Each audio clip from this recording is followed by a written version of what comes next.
living world or subtle world. Lately, it has become common to hear people talking about dimensions and parallel universes, places where different things happen to the same characters we see in our beta reality or this world of physical density. Well, the living world is nothing like that. While it may occasionally include participants from the beta world, since there are no borders, barriers, or restrictions preventing any manifestation of the original essence, the living world does not function as a parallel universe in terms of consciousness. That is, any being present there retains their full identity, with a clear memory of themselves as an essence.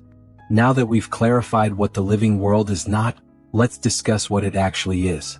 But first, we must discard all measurement tools, human concepts, scientific notions, and historical records, because these mental filters are what block the perception of life in the universe. The location of the living world is both here and there. But where exactly is there? There is here. In other words, the living world is happening everywhere.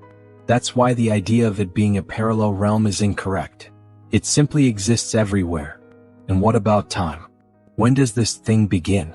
The living world opens its doors whenever a being allows itself to be the reflection of its own living essence, free from mental filters. The duration of this episode depends on the conscious acceptance of one's own nature within. In other words, it simply happens all the time.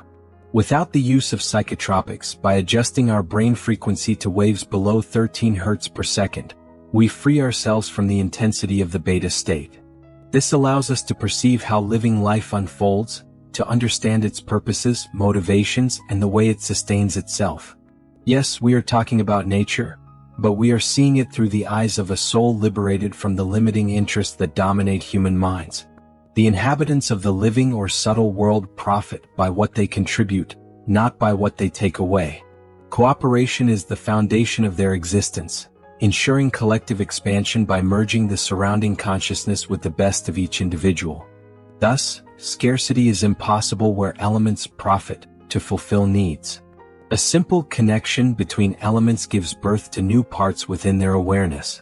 Once consciousness is fertilized, the essence becomes one with what was once needed, and profit manifests as abundance in all aspects of well-being for all beings. In the living world, from the smallest subatomic particle to the most complex cluster of elements, everything pulses at the frequency of the original singular essence. There is an unwavering certainty of being living life, continuously expanding the light that emerges from the fusion and synthesis of the best in each one, alongside cooperative agents who share the same purpose.